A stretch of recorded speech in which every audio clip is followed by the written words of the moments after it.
साथ संगत जी, प्रेम से कहना धन निरंकार जी। साथ संगत जी, दासी स्वागत करती है आप सभी संतों महापुरुषों का आपके ही अपने YouTube चैनल सच्ची गुरु भक्ति पर। साथ संगत जी, दासी आप जी के सामने आज फिर से एक नई प्रेरणादायक कहानी लेकर के आई है। कहानी का शीर्षक है कि हमें प्रभु सिमरन में कितना समय देना चाहिए, कितना समय हमें इस परम पिता परमात्मा की महिमा का गुणगान करना चाहिए, ताकि हमारे जीवन में कोई परेशानियां ना आए और हमें सतगुरु के प्यारे हो जाएं। तो आओ चलो जानते हैं इस कहानी में। एक बार की बात है साथ संगत जी, एक बहुत अमीर आदमी ने रोड के किनारे एक भिखारी से पूछा कि तुम भीख क्यों मांग रहे हो जबकि तुम तंदुरुस्त हो। भिखारी ने जवाब दिया, मेरे पास महीनों से कोई काम नहीं है। अगर आप मुझे कोई नौकरी दे दें तो मैं अभी से भीख मांगना छोड़ दूंगा। अमीर मुस्कुराया और बोला, मैं तुम्हें कोई नौकरी तो नहीं दे सकता, लेकिन मेरे पास इससे भी अच्छा कुछ है। क्यों ना तुम मेरे बिजनेस में मेरे पार्टनर बन जाओ। भिखारी को उसके कहे पर यकीन नहीं हुआ और बोला, ये आप क्या कह रहे हैं? क्या ऐसा मुमकिन हो सकता है?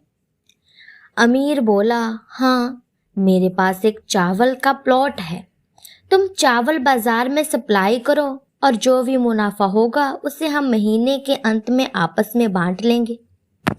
भिखारी की आंखों से खुशी के आंसू बह रहे थे और वह बोला, आप मेरे लिए जन्नत का फरिश्ता बन करके आए हैं।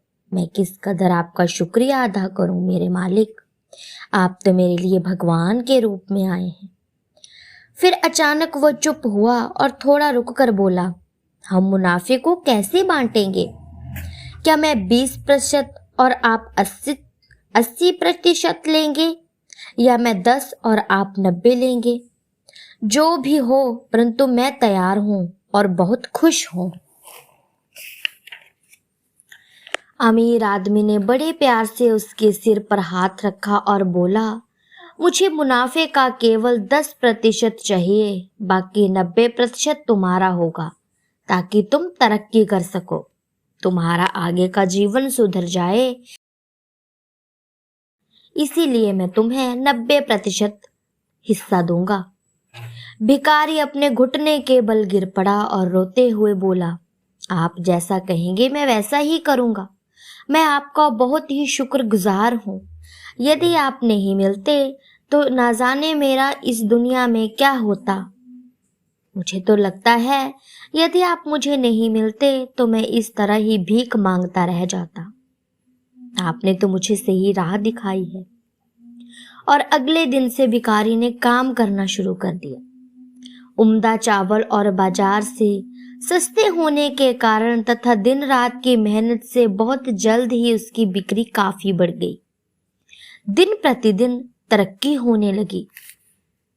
दिन दुगनी और रात चौगुनी तरक्की को देखकर भिखारी बहुत ही खुश हुआ। और फिर वो दिन भी आ गया जब मुनाफा बांटना था, और वो 10% भी अब उसे बहुत ज्यादा लग रहा था। उतना ही उस भिखारी ने कभी सोचा भी नहीं था।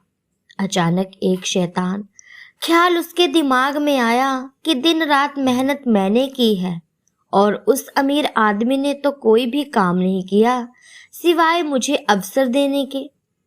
मैं उसे ये 10 भी क्यों दूं? वो इसका हकदार बिल्कुल भी नहीं है।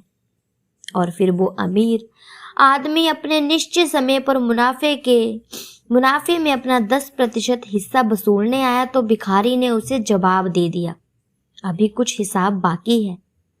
मुझे यहाँ नुकसान हुआ है, लोगों से कर्ज की अदायगी भी बाकी है।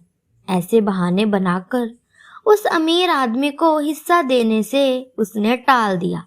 वह नहीं चाहता था कि वे उसे 10% भी दे, क्योंकि उसे लगता था कि उसने कोई भी काम नहीं किया है। असल में सत्संग उसकी अमीर आदमी की अच्छाई को भूल जाता है और उसे पैसे का लालच आ जाता है। अमीर आदमी ने कहा, मुझे पता है तुम्हें कितना मुनाफा हुआ है, फिर क्यों तुम मेरा हिस्सा देने से टाल मटोल कर रहे हो? उस भिखारी ने तुरंत जवाब दिया, तुम इस मुनाफे के हकदार नहीं हो, क्योंकि सारी मेहनत मैंने अकेले ने की है।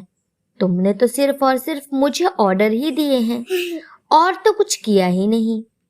अब सोचिए, अगर वो अमीर हम होते और भिखारी से ऐसा जवाब सुनते तो हम क्या करते?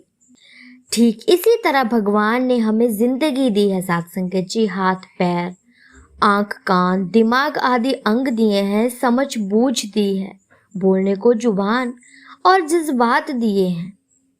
हमें याद रखना चाहिए कि दिन के 24 घंटे में 10% या कुछ भी प्रतिशत तो भगवान का हक होना चाहिए। हमें 100% में से कुछ परसेंटेज तो भगवान के नाम कर देने चाहिए।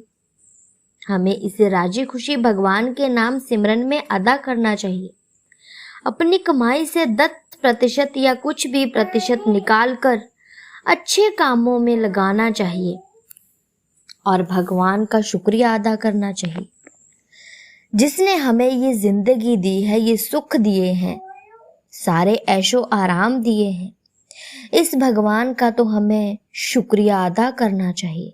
इसके एहसान को भूल करके हम इस माया के चंगुल में फंस जाते हैं और इसमें ही फंसे रह जाते हैं। साथ संगत जी, हमें घर के कामों के साथ साथ, अपने बिजनेस के साथ साथ, या कोई नौकरी कर रहा है तो नौकरी के साथ साथ इस भगवान को भी कुछ प्रतिशत हिस्सा भक्ति में लगा देना चाहिए, क्योंकि भगवान धन दौलत नहीं, हमेशा भक्ति का भूखा होता है। ये हमेशा यही चाहता है कि इंसान भक्ति करे और अपने बुरे कर्मों को भूल करके अच्छे राह पर चलने की कोशिश करे।